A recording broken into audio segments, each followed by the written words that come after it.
Hello, and welcome to Radical Candor, a podcast from Panoply and Gretchen Rubin's Onward Project about how not to hate the boss you have or be the boss you hate.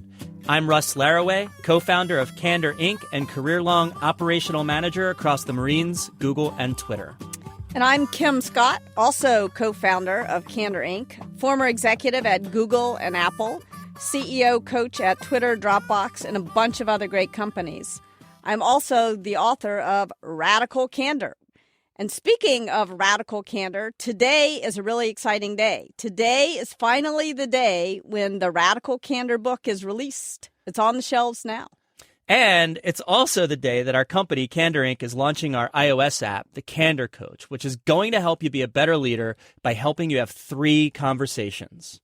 Number 1, how to get feedback from others.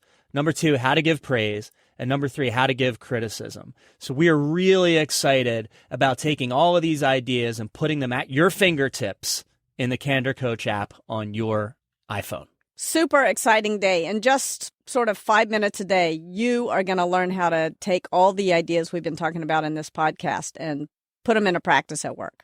So please check out our website, radicalcandor.com, for more information, and stay tuned until the end of this episode for more information about a special giveaway we're doing to celebrate Launch Day, Pi Day. It is special. A gift. So let's get into this week's episode. Today we're talking about how to create a culture of radical candor on a team, at a company, in your organization. Now remember, what radical candor means is very simple. You have to simultaneously care personally and challenge directly. So essentially, the question we're asking is, how can you get a group of people on board with these ideas that we've been talking about in the podcast? So today we'll cover our experiences practicing radical candor. So really focusing on ourselves.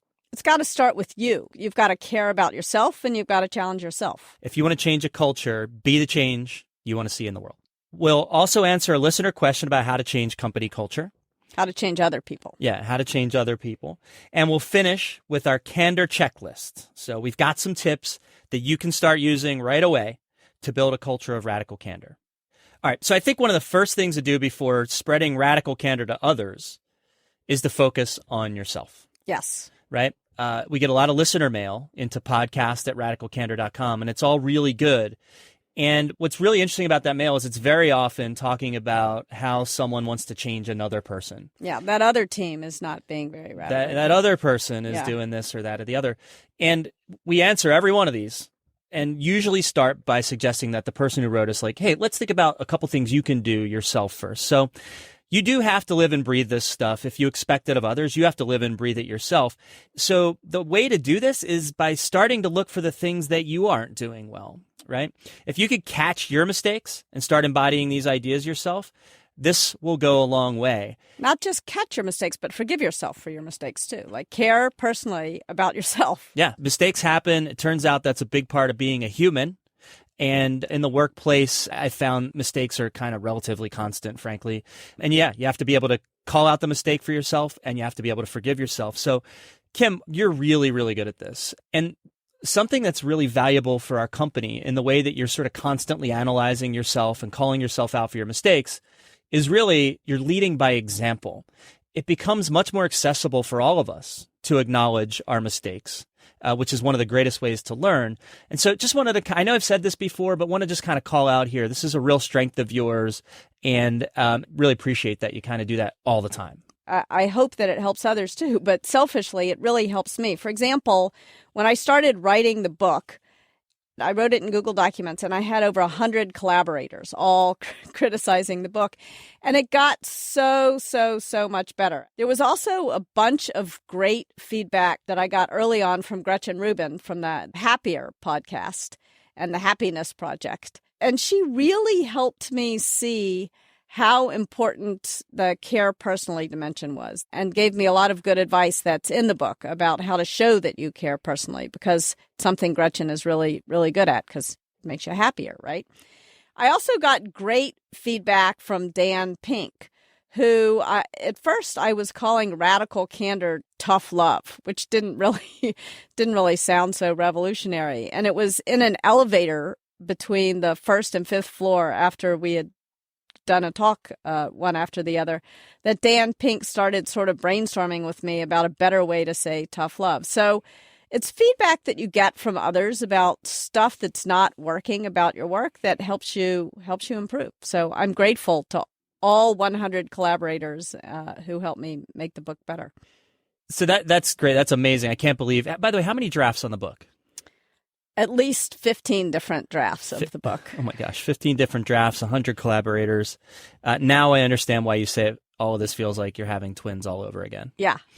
So just to sort of eat our own dog food a little bit here, we practice this stuff all the time here at Candor, and we talk about this stuff. I mean, you literally wrote the book. I'm out there teaching workshops, and I'm careful to say to people all the time when we're teaching workshops, look, I teach this stuff, and I still make mistakes all the time. And something I really value in our relationship is the way we sort of catch each other and call each other out on a relatively, I'd say, a regular basis. Yeah, many times a day, often. And sort of a fun example of this, it wasn't fun at the exact moment, but it's kind of fun in hindsight. We had a person reach out to ask us to come teach a class over. Which was an honor. Yeah, it's an honor. It was at Stanford. No less. Yeah. I didn't get in, but now I'm teaching. Can't get in, but can teach there. And really important piece of context is the professor that asked us to do this has been extremely supportive of our work over the last year. Helped us design a lot of the workshops you teach. Yeah, was involved in helping design our workshop, for example. And so he reaches out, and the content of the class, I sort of look at it, and I look at it kind of quickly. And it's not totally clear to me how our stuff applies to that class. His class. Right? But I think, wow, I have some stories to tell that can really help with this class. And so I make a quick proposal back to him. Again, I'm not being super careful here. And he says, no, look, really, here's where I want to go. I want you to apply your stuff in the context of this class. And I reply back. And in my mind, by the way, I'm thinking that I'm doing this softly and with some high care personally. And I'll explain in a bit exactly why that wasn't really the case. And so I say, look, I'm not comfortable doing that. I don't exactly see how these two things fit together. No, something like that, something like that. And you came right back and said, look, this email you wrote came off as arrogant. And which you're not an arrogant person, but the email sure did sound arrogant. Yeah, it sounded, and which is, by the way, one of my many gifts is I can send a terrible email. You can also send a great email. but more often, or very often, I can send a terrible email. And so I went back and reread the email and agreed. I could see, even though my intention wasn't at all to be flip or arrogant or anything like that, I could see how it would come off that way. And so thinking about this Care Personally challenge directly, on the Care Personally side, here's a guy that's been so supportive of our work, donated time to help us form a workshop, and I don't even take the time to pick up the phone and call the guy to say no. I mean, that seems sort of like, in hindsight, it seems so obvious, and that's not really showing that you care about this guy personally, right? And then on the challenge directly, you could argue that the saying no, right, is sort of it's a clear, direct challenge. Like, no, I got to say no to this.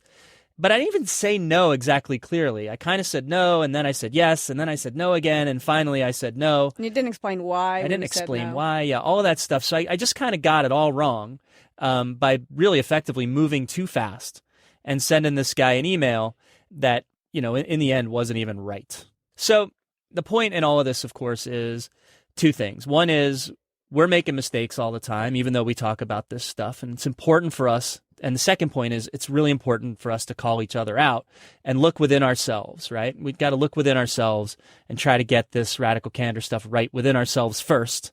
And then hopefully we're in a position to help others get it right after that. So I hope these stories help you, our listeners, see how turning inward first is a great step towards being radically candid, towards getting the benefit of caring personally and challenging directly. But next, what we're going to do is show you how to turn this outwards based on a question from a listener. And if you're brave, please share your stories with us. We'd love to start featuring more listener stories on the show. And of course, we'll happily change names to protect the innocent and the guilty. If you have a story to share with us, please email us at podcast@radicalcandor.com or leave us a voice message at 2626-CANDOR. Next, we'll hear from a listener concerned about using Radical Candor in a company that does not have a strong feedback culture. But first, a word from our sponsor.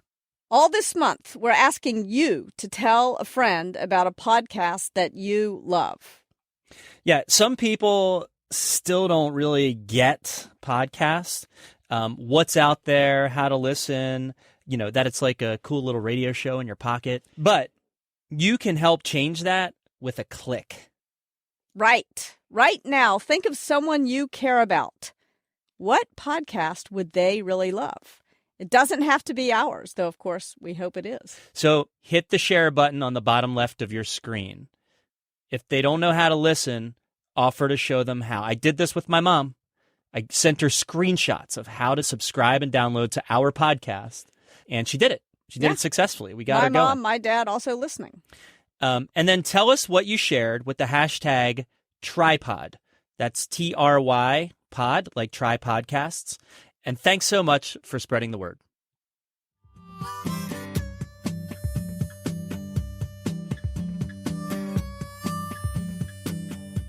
So what we've done already is we've talked about looking inward and sort of applying radical candor to yourself. But now what we're going to do is turn that outward, and we're going to do that through a listener question where this person has already looked inward and it's time for them to turn outward. And so, look, it can feel daunting to start being radically candid in an organization that does not feel open to it. People often wonder if they'll be heard or if, as one person, can they really affect change. And so here's a question we got from a listener that we think really helps make this point. The letter reads, I'm one of those people who haven't had a difficult time speaking my mind and being candid, ever. I have been accused of being rough, brutally honest, and difficult to take. In fact, I had a boss say that I was like fine wine, difficult to take at first, but once you get used to the taste, you realize the value. After listening to podcast number 1, I now know why. Empathy. People didn't know that I really cared, which I did in spades. I can't stop thinking about this. This is all leading up to my question. I can change myself. I know I can. But how does an organization change, especially one that self-identifies as being, quote-unquote, nice, which isn't really nice, but is nicey nice to one's face, but not really in the long run? Wow, I bet this is something that so many of our listeners can relate to. First off, it does sound like this company does not have a great culture of giving feedback. Would you agree? Yeah, very few companies do. It's really hard to build that culture. Yeah, and so we do think that one person can start creating a change. Lead by example. So much of leadership is about just being the example for people. You don't have to be the boss to exhibit leadership. If you want your team or your company or even just your peers around you to start being more open to feedback, the best thing that you can do is to show them how open you are, not just open, but eager for it, and to show them how much it helps you. When people see you make improvements based on their feedback, they're going to be encouraged to make some changes too. Yeah, and it's a bit of a process, but if you can sort of show I asked for it, I was open to it, I was eager to hear it, I loved it, I made some changes, I communicated those changes, and I'm having more success. You show people that whole process, and they will follow. They'll want it too. And now it's time for this week's Candor Checklist. So we talked about being aware of how you yourself are doing with Radical Candor and how you could get started leading by example. Now let's get into this week's Candor Checklist for specific tips that you can put into action right away to spread Radical Candor in your company. Tip number 1, create a shared vocabulary. One of the most powerful things you can do is to give people words to describe feedback. So radical candor means caring personally and challenging directly.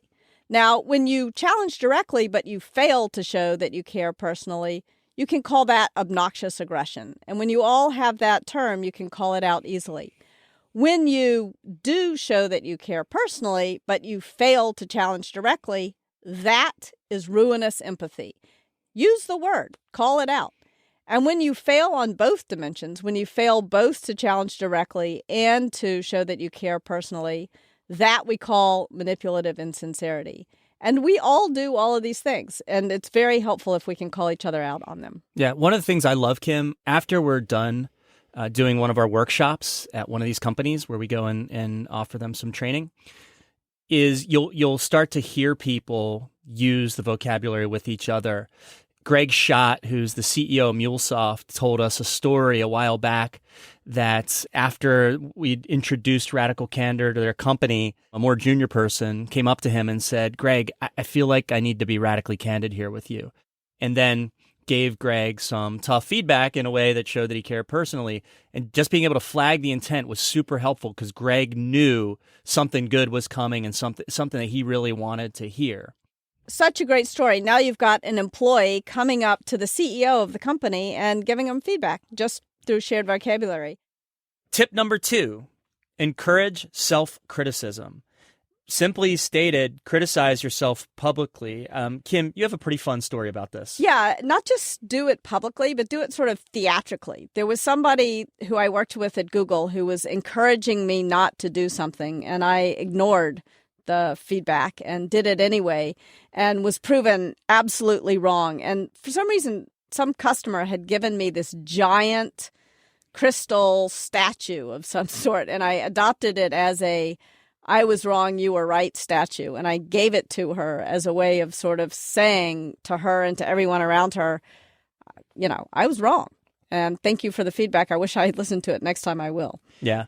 Crystal trophies aside, you can still criticize yourself in public. And this just has the effect of making it easier and safer for the people on your team to admit their own mistakes and to criticize themselves. Again, starting to dismantle some of the big obstacles to people giving feedback, right? The essence of this, though, is just starting to get comfortable criticizing yourself in public. Finally, tip number 3, use frequent reminders. We are trying to undo habits that have been instilled in us since we learned to speak, right?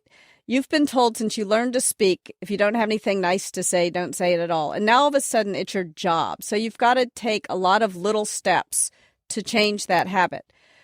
You have to practice all the time, relentlessly. One of the things that can really help is just printing out the Radical Candor framework. You'll see it on our website. Challenge directly, care personally. Yeah, just having this visible symbol in front of you where maybe you're making sort of a regular assessment on yourself or working with others to make some assessments about how an interaction went, that itself serves as a very useful and can be a very frequent reminder. You can also use the app that we're building, the Candor Coach, which you can download from the iOS App Store. Sorry, Android users, we don't have an app for you yet. We're building one. We haven't forgotten. Yeah, I use Android. We haven't forgotten you guys. But yeah, the Candor Coach app, it's just a great way to help you habituate these things that we're talking about all the time. You'll get a quick daily reminder. Quick daily reminder. All right, so to recap the Candor checklist, tip number 1, create a shared vocabulary. Tip number 2, encourage self-criticism. And tip number 3, use frequent reminders. So we hope these tips help you spread Radical Candor on your team and in your life. Don't forget, you can revisit the tips by going to the show notes for this episode at radicalcandor.com/podcast. Okay, it is time for our super special Radical Candor Launch Day giveaway. We have 50 copies of the Radical Candor book to give away to you. All you have to do is sign up to try our app, the Candor Coach. It's free, and we'll be randomly selecting and emailing the winners. And that's it for Radical Candor this week. Our producers are Kristen Meinzer and Jennifer Lai. Thanks also to Laura Mayer and Andy Bauer at Panoply and to Elise Lockhart at Candor Inc. Our theme song is written and performed by Cliff Goldmacher. Please let us know what you think of the show. You'll find us on Twitter @Candor. Our email address is podcast@radicalcandor.com. We read every one of those emails that comes in. And answer them. And our website is radicalcandor.com.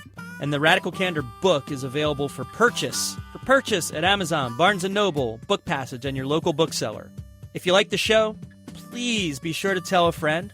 Also, make sure to subscribe to us on iTunes, Stitcher, and your favorite podcast app so that you can automatically get each new episode. Don't forget, please, to leave us a rating or comment wherever you subscribe. It helps other people discover our show. I'm Kim Scott. And I'm Russ Laraway. We'll talk to you next time. Thanks for listening.